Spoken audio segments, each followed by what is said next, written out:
the profile interview segment this week, I will be speaking with the president of the Medical and Health Workers Union, who also doubles up as the president of JOHESU. Also, I'll be speaking with the Minister of Health. He will be giving us update analysis on why the medical health workers are still on strike and probably the way forward. Join me.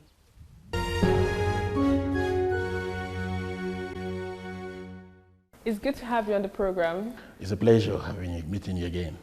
A lot has been happening since JOHESU actually commenced on an industrial action, and it's been different stories from different quarters, different stories every day on the news media.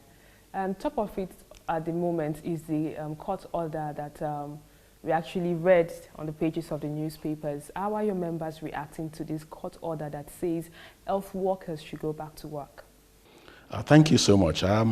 First, I want to state here clearly that, just like you said, that it's been on the pages of papers and all that, no order has been served to us.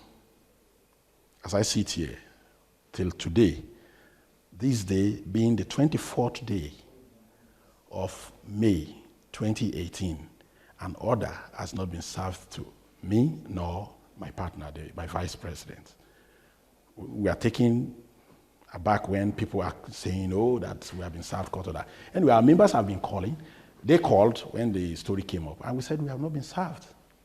And I think the zeal of our people to fight this suppression and oppression in the health system is strong, so strong that they are ready to go on. More so, since we have not got a court order, so we're on. So since the strike actually started about 5 weeks ago, how many times have you met with the government? I would say when we talk about meetings that actually took place, because some will come one thing or the other will shift our ground, but the ones that we have entered into discussions are not less than 5, including the one of last Tuesday, about 6 meetings. Okay, so since there has been 6 meetings, the last meeting which took place on Tuesday, can you tell us what the outcome of this meeting? Is there any green light? I will not say there is a green light because nothing actually changed. However, we were asked, what's the way forward? What's the way forward? And we told them, well, the way forward is you asked for 3 options. You gave us 15% we rejected. You gave us 20% 20% we rejected first. Then you gave us 25% we rejected. There you now said we should justify why we are asking for the figure we are asking for. And we said we have justified that in 2014. We justified that in 2016 when Ocholi came to the scene. We justified that. And then in 2017, we justified that before we entered that agreement of 30th September 2017. Now you are asking for justification, we will.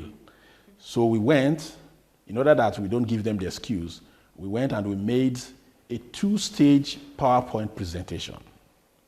At the end of the day, the Minister of Labor, who is the chief conciliator, demanded that we should bring 3 options for consideration.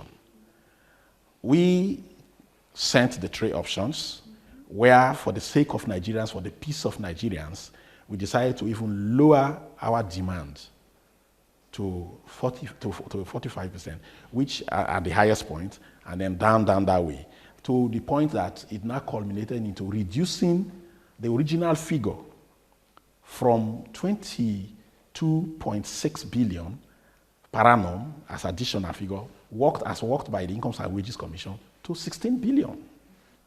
So we were thinking that would be a good sign for government to also catch in on.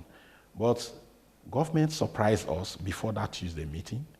Government surprised us by showing high level of, can I say, if permitted, can I say, insincerity or dishonesty in the process by now coming to give us 15%. That is to say, hey guys, we're not ready to end this crisis.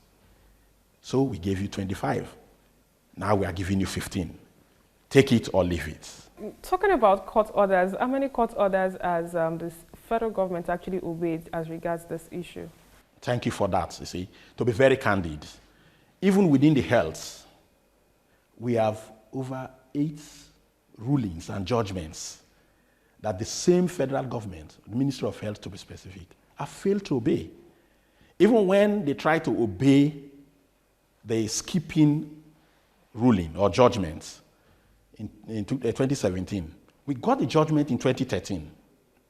And they refused to obey it until 2013. We got the judgment in 2013, but by 2017, they decided to obey it because they have decided to implement it illegally to doctors.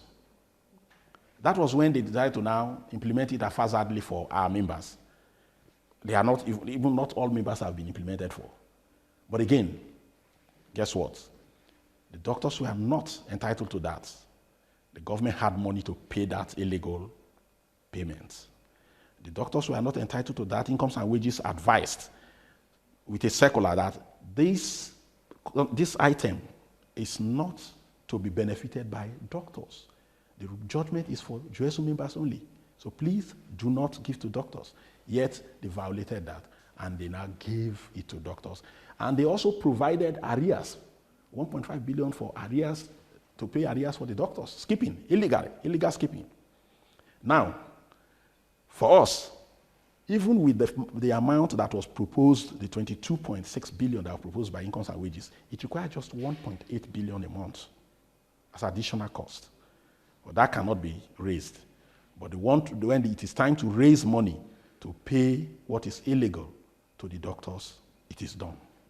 Moving forward, we all know that there is an Ebola outbreak in some African countries.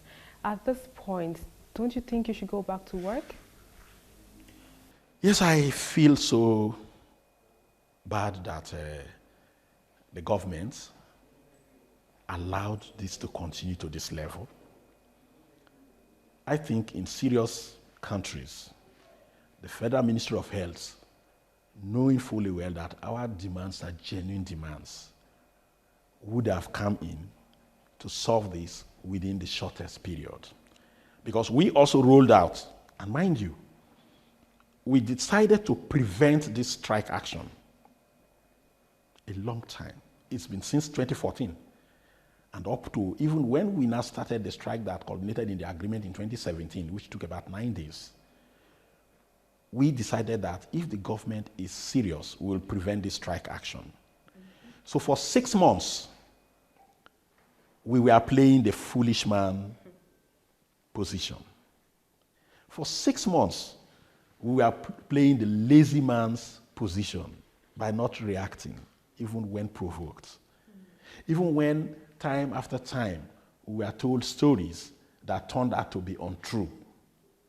We were, for the consideration of Nigerians, for the consideration of the effects that will come after when we embark on strike, we were very slow. Okay, moving forward, we'll be talking figures, and here I have the proposed figures that you've presented to the Federal Ministry of Health and Federal Ministry of Labor. And by the figures that I can find here, this is for 2009, 2014, then we have the one you're proposing for 2018. And from what I have here, it shows that looking at the commerce to commerce, it shows that the medical doctors at entry level, which is level 12, yes, was receiving 260,000 naira.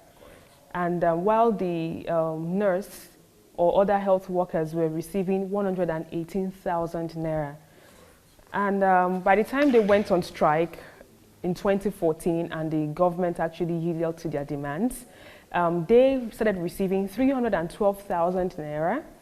And while the health workers still was pegged at 118,000 naira, which puts up the difference to 194,000 naira between the entry level of a medical doctor and that of a senior health worker.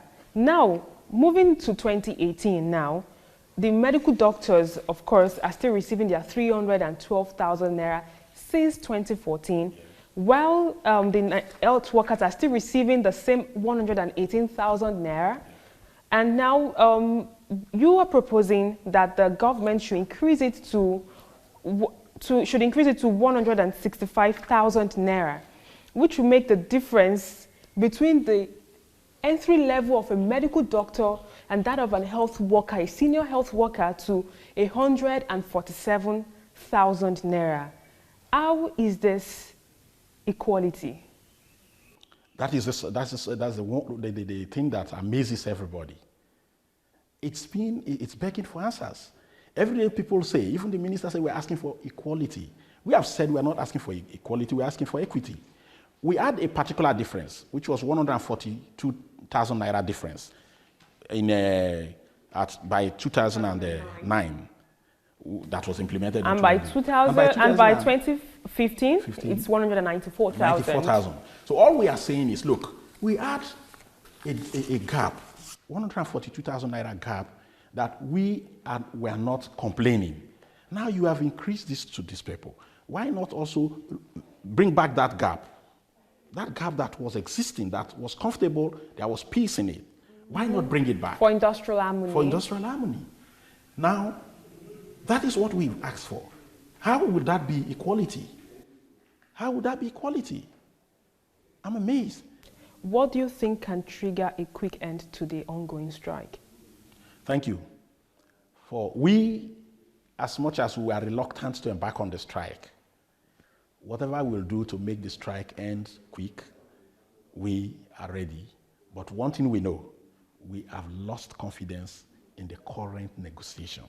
So are you saying that to end the strike, you want to speak with the president? We want to meet with him. He has been hearing from other sides. He has not heard from us. Fairness, fairness demands that when your children, or you have problem with children, see the children, hear from the children directly. Because the people who are reporting to him are all interested parties. The minister is a medical doctor. Even the minister of labor is a medical doctor. So who else will report to him?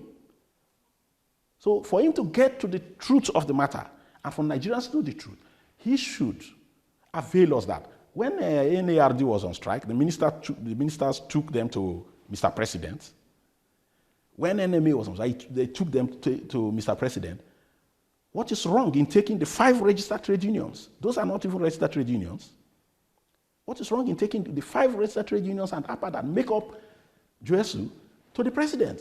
Is he not our father anymore? The president is not for anybody, it's for all. So they should try to also make him belong to all of us. All right, we'll continue this discussion with the Minister of Health shortly.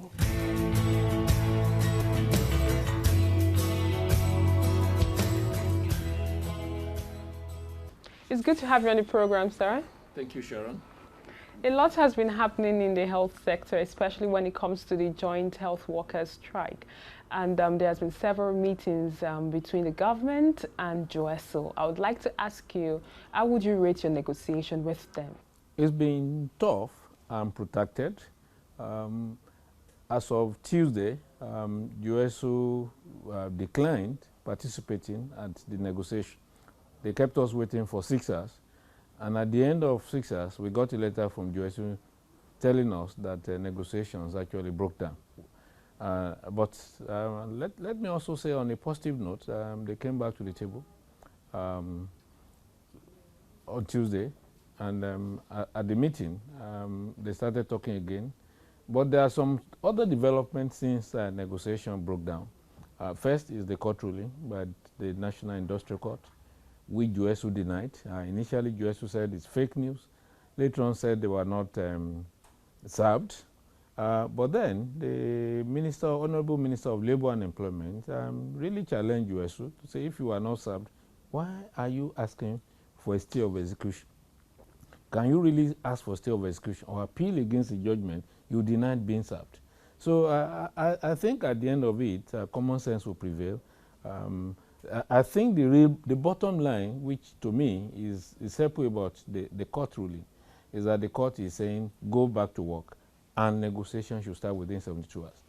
As a responsive and law-abiding administration, we have responded to the ruling of the court.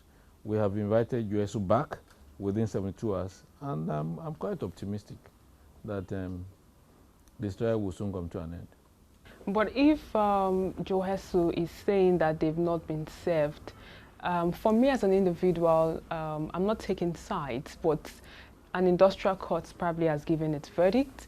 But for me as an individual, from my observation, is the patients that are actually paying the price. Correct. So how do you think both parties can come together to ensure that there's a final solution? Because from the information I have, the president of Joesu says there was a meeting on Tuesday and he wouldn't say there's any positive feedback because figures were not encouraging. Government says they cannot pay for what they're requesting for. USU is asking for 22 billion. In the series of negotiations, They said it's 16 billion now, not 26 billion. USU started with 22 billion, and we said right away, when you look at the 22 billion table, USU was asking for pay parity with doctors, and we said no. They came down to, I think there are three, they gave us three options. They came down, there is one that is 20 billion, there is one that is, I think, 17, which is the option 3. And we looked at it. Not 16, 17? I think it's about 17. Wow. Yeah. They told me 16. Yeah. I don't have the exact figure there, but we have 3 options. And we've also moved up from 3 billion to 6.4 billion. Look, talking about the parity that you mentioned, I got a paper from them. From Joesu? From Joesu. Oh, that would be interesting. And it's about their own comparison between the medical doctors and an average health worker at entry level. And from what I see here, the difference between the salary from 2009 to 2018 has been 142,000. Sorry, to 2015. Between 2009 to 2015 has been 142,000 naira. And by 2015, when the federal government actually raised the salary of the Nigerian Medical Association, that is the doctors at entry level, the difference is 194,000 naira. That is, at entry level, a medical doctor receives about 312,000 naira. It depends on where the medical doctor is working. From the tertiary level, federal tertiary. There is something fundamentally wrong with what USU gave us. At one of the meetings, USU started from 2009, and I said, no, if you really want to look at relativity, you don't start from 2009. You need to go back. In fact, we need to go back to 1960 and then look at the trend over time. What the doctors got in 2014 was as a result of 5 years of agitation to say, look, we must restore relativity. Relativity was there over the years, but it was lost along the line, and that created a problem. But they said there was industrial harmony in 2009 when there was a difference in the salary of about 142,000. It depends on who is looking at the concept of the industrial harmony. What we need to look at, USU is looking at total package. We're looking at the basic pay. And what USU has done is to assume that the doctor will earn all the allowances, so they padded it. And we are saying that what you need to compare is the basic pay, because where the parity came is the basic pay. The basic pay that USU presented originally, which was the 22 billion, was the same as the one for the doctors. Every other allowance is a reflection of the basic pay. So once you move, you see it's deceptive to say that, no, when you add it together, it is X, it is Y. Oh, we're asking for a revision of the... Well, once you adjust the basic, every other thing will be adjusted. But as a layman, for me, I'm not in the medical sector, and I know of nurses in some states in some states in Nigeria that receive as low as 50,000. Some doctors receive as low as 70,000, even in the private sector. But so would you say that that's justifiable? No, I wouldn't say so. And that's why we are in support of adjusting the pay of USU members. We are in support. you've never heard me saying that we must not revise their pay. What we are saying is that we must revise it in a way that there will still be some relativity. Before now, it used to be up to 1.5. Even the 6.4 billion we're offering USU, the relativity will come down to almost 1.1. But the difference is still very much clear, whether we look at it from the federal, state, or local government level. So, because the impression most people have on the street is that the medical workers are asking that they want to have equal pay with the doctors. That's the impression that is sold out. Like, you want to earn the same as a doctor. You want to earn the same basic pay. It's the same basic pay. That's the one. Because like I said, if we adjust your basic pay and it's the same, any allowance that is derived from your basic pay will also be adjusted. Because we now need to look at, there are nurses who earn call duty allowance, there are nurses who earn shift allowance, there are nurses who earn both. And once you adjust the basic, every other thing will also be adjusted. Nigerians are not receiving the best of healthcare at the moment. That's whatever, not in dispute. And whatever is happening between the federal government and the joint health workers, I am of the view that we should find a solution that would, right now as we're talking now, Ebola, there's an outbreak of Ebola in some African countries. Only one, not some. In one country. If it's just one, what are the measures that the federal government is actually putting in place to ensure that if anything happens, that Nigerians will be safe? We are putting in place measures. You know that. We're screening incoming passengers. We've activated our emergency operations center. Without the health workers? We have a team. The deported workers are working. We would not want a facility to be locked by anybody. So if a CMD cannot make the facility function, that CMD will be accountable to us. We've asked them to employ ad hoc staff. Emergencies must function. Children emergency room, labor room, ICU, and the outpatients. The accident and emergency, ICU, children emergency room, labor ward must function. And it doesn't matter whether it is doctors that are on strike or it is non-doctors, emergencies must function. In fact, even in wartime situations, we must never shut down emergencies. It's good to have you on the program. Thank you so much. And that's all we can take on this edition of the program. Join us next week for a fresh edition of the show. I am Sharon Ijason. Thanks for watching, and remember, labor creates wealth.